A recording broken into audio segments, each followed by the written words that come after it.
Wolves eat grandmothers. Sisters have their hands cut off. Witches try to roast children in ovens. Heroes are boiled alive, baked, chopped into pieces, fed to monsters.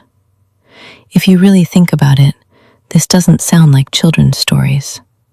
It sounds like a chronicle of nightmares. And for many of us, ever since childhood, there's been a strange feeling. On the one hand, these stories are read to us as fairy tales. On the other hand, something inside flinches. Why is there so much cruelty here? Why these specific images? Why, again and again, death, devouring, dismemberment, fire? And most importantly, why do the same plots repeat across different peoples, different cultures, different continents? If, as a child or later as an adult, you asked yourself these questions, if this dark core of fairy tales disturbed you, frightened you, or strangely attracted you, then this conversation is for you. Because all of this has very concrete historical roots. And once you understand them, fairy tales stop being just scary stories. They turn into a key to understanding culture, myth, literature, cinema, and ultimately, ourselves. In 1928, a book was published. Not just a book, but a solution to a riddle scholars had struggled with for decades. It wasn't a mathematical riddle, it was a philological one. The book was called Morphology of the Folktale. Its author was the Soviet scholar Vladimir Prop, a folklorist, a philologist, the first person in history to show how a fairy tale plot is actually constructed. The book was translated into more than 30 languages. Writers, screenwriters, and composers read it and loved it. American writer Victoria Nelson once said, "If Prop had lived in America, he would have been a millionaire." Before Prop, fairy tales were classified by characters. Tales about a stepmother, tales about a dragon, tales about three brothers, tales about a witch, tales about a princess. But the system didn't work. It fell apart.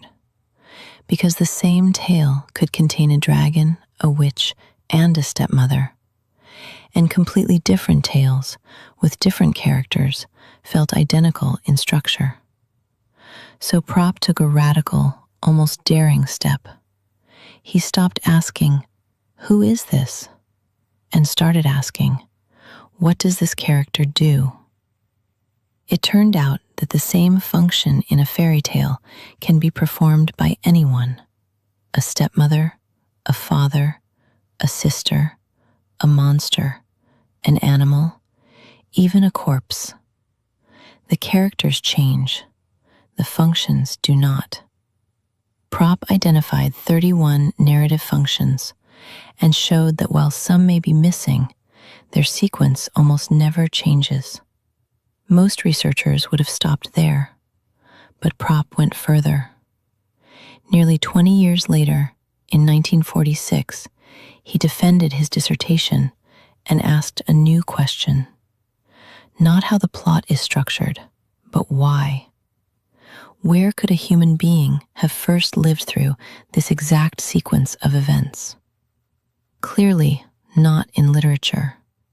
Because this structure predates writing, predates states, classes, pyramids, Homer, epic poetry. And Prop showed that the structure of the fairy tale precisely mirrors the structure of an ancient initiation rite, a rite of passage from boyhood into adulthood, into a hunter, into someone who can survive and take responsibility. So what was this initiation rite?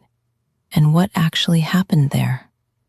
Because once you know that, down to the details, the reasons, the purpose, you crack the code. you gain a key to interpreting any fairy tale, then any myth, and then literature and cinema, all the way into the 21st century. Everything begins the same way.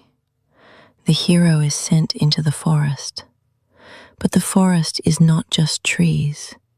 It is a boundary between the world of the living and the world of the dead, between humans and spirits, between childhood and adulthood.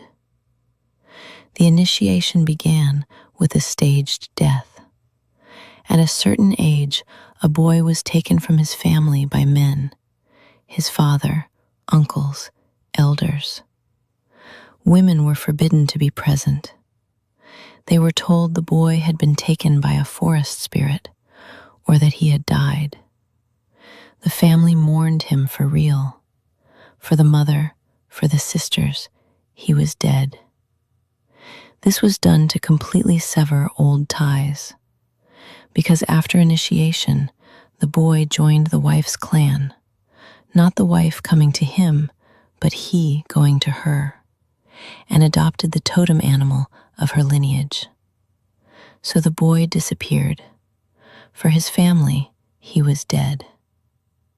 But where was he actually taken? Not just anywhere in the woods. He was led to a specific place, to the very heart of the forest, where ordinary people had no access. Because the forest here is not geography, it is a threshold world. Deep in the forest stood a single large hut, sometimes surrounded by skulls, sometimes by animal bones, a sacred space. And this is crucial. The hut was not perceived as a house. It was perceived as a living being. It was given the features of a totem animal, a wolf, a bear, a crocodile, a snake. The entrance was shaped like a mouth. The boy did not approach a door. He approached a jaw. And the moment he crossed the threshold, he was considered eaten, swallowed.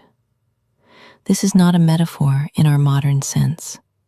It was a lived experience.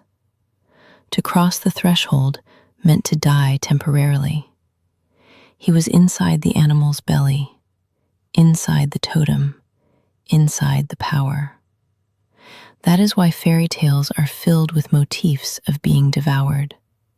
The hero is eaten, swallowed by a whale, devoured by a wolf, trapped inside a monster. This is not fantasy, it is ritual memory. Who waited inside? Not an evil witch, not a cannibal. There was a master of initiation, a deeply ambivalent figure, extremely dangerous. On one side, a teacher, passing on knowledge about spirits, animals, the world. On the other, a tormentor, an examiner, one who led the initiate through physical suffering. Here, the image begins to crystallize that later becomes the witch, the giant, the ogre. The images change, the function remains. In fairy tales, the witch lives in the forest, guards the boundary, knows secret words, tests the hero, threatens death. And yet it is through her the transformation occurs. This is not accidental. She is a reinterpreted master of initiation who, as epochs changed, became misunderstood, frightening, hostile. When the meaning of the rite was lost, only the form remained, and the form began to terrify. You could not simply enter the hut. The entrance was the first and most important test. You had to know the correct formula, the correct words, the correct sequence of actions. Not strength, knowledge. A test of whether you understood the language of spirits. That is why fairy tales are full of magic words, passwords, formulas. Open sesame, or in Kate Crackernuts, open, open green hill, and let the young prince in with his horse and his hound and his lady behind him. Then comes the second test, the test of scent. You smell alive, you smell human, and that is the smell of an outsider. Because you are temporarily dead. You have been swallowed. You should not smell like the living. You are a corpse. That is why the witch says, "Fie, fie, I smell a human." Or the giant says in Jack and the Beanstalk, "Fee, fi, fo, fum, I smell the blood of an Englishman."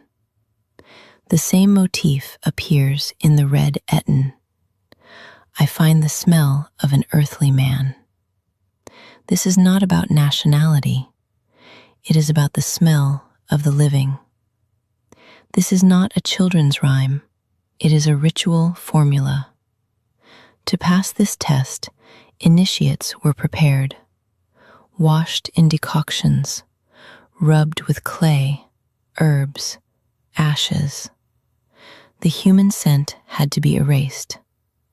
They had to become their own to the spirit world. But this was only the prelude. Then came what sources call temporary death. The goal was not testing, not punishment. The goal was to destroy the old identity completely. Physical suffering was normal. Ritual beatings, deep cuts on the back, scars as lifelong marks. In some cultures, suspension by thongs threaded under the skin. By modern standards, pure barbarism. But physical pain was only part of it. More important was psychological destruction, sleep deprivation, humiliation, filth, contact with excrement, hunger, fear, a complete deconstruction of the self, so a new one could be assembled through pain, darkness, hunger, sometimes aided by psychoactive drinks, hallucinations, visions, seizures, all interpreted as communication with spirits, as the possession of totemic power. After this, a person could never be the same. There were markers of death. One of the most common was the removal of a body part, usually a little finger or a finger joint on the left hand. A lifelong sign. This person died and returned. Remember the fairy tales where the witch asks children to stick a finger through the window? If there is death, there must be rebirth. This brings us to the oven. Fire is a universal symbol of purification and transformation. Initiates could be passed through fire, held over hot coals, burned. The meaning was simple: to burn away everything childish. And here is the inversion. In fairy tales, it is often the hero who burns the witch. This happened because the old hunter's worldview collapsed. Later generations no longer understood its logic. The master of initiation turned into an evil figure. Sometimes the ritual staged a complete rebuilding of the body, cutting apart, sorting the insides, replacing the old with the new. In myths, this appears as being chopped into pieces and boiled in a cauldron. The result is not death, but renewal, return with power. Imagine the boy survives all this. He returns to his community. What has changed? Everything. He returns physically different, with scars, Injuries that are now his pride, his diploma. He receives a new adult name. The child died in the forest. He can now marry. He returns not just as a hunter, but as an animal. The totem spirit lives inside him.